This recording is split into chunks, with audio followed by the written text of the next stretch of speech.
नमस्कार. आज त्रिपुरारी पौर्णिमा होती, त्रिपुरी पौर्णिमा.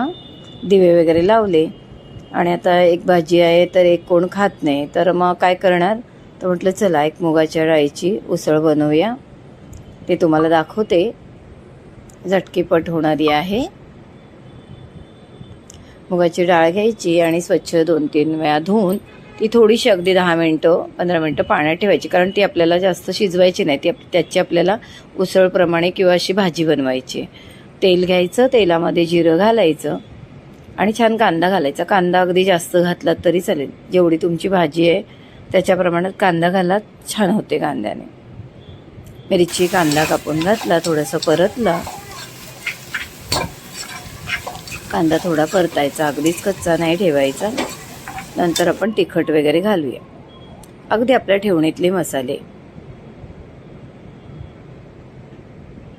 तिखट घाला, घरचा गरम मसाला असेल तर घरचा गरम मसाला घाला, हळद घाला, असं सगळं. आणि काही नाही, तुम्हाला माहिती आहे एकतर मुगाची डाळ म्हणजे अगदी ती पौष्टिक तर पौष्टिक आणि चव पण छान, त्यामुळे त्याच्यात काही जास्त घालायची गरज नाही आहे. आणि आलं लसूण घातली.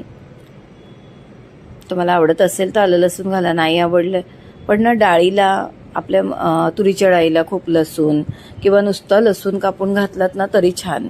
भरपूर असं लसूण कापून घालायचं. कुठल्याही डाळीमध्ये तुम्ही लसूण, डाळ, पालक अशा गोष्टींमध्ये लसूण छान जास्त कापून घातला ना तर चव आणखीन छान येते.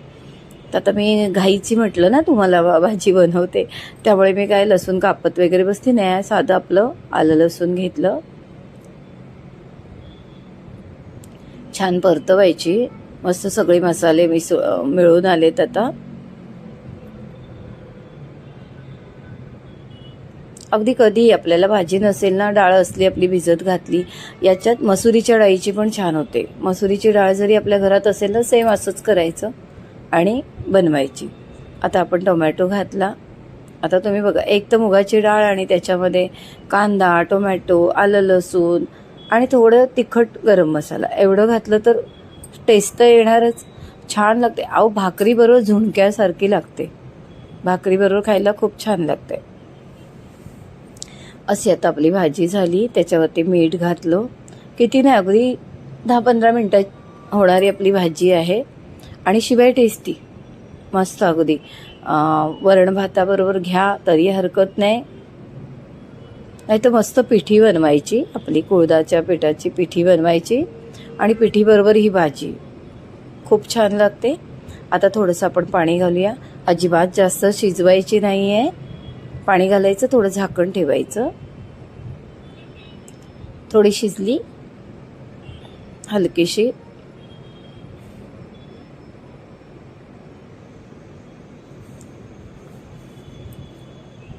ह्या अशा झटपटीच्या भाज्यांना खरंच कोणी पाहुणं आलं किंवा आपल्याला गरजेचं, आता चला थोडीशीच भाजी आहे तर काहीतरी जोडीला, तर असं पटकन संध्याकाळच्या वेळेला, रात्रीच्या जेवणाला आपल्याला काय असलेली भाजी त्याच्यात थोडं केलं की झालं. थोडी कोथिंबीर घातली, मस्त अगदी छान. वासच इतका मस्त येतोय, तुम्हाला काय सांगू, इतकं छान मस्त. आपली ही झाली मुगाच्या डाळीची उसळ. उसळ म्हणा, भाजी म्हणा, काय म्हणा, खायला मस्त झाल्याशी कारण. व्हिडिओ कशी वाटली, लाईक करा, शेअर करा, सबस्क्राईब करा. थोडं कोकम आणि गूळ असलं तर मस्तच छान आंबट गोड अशी तिखट अशी भाजी. म्हणजे गोड म्हणजे अति नाही, गुळाचा छोटासा खडा टाकायचा.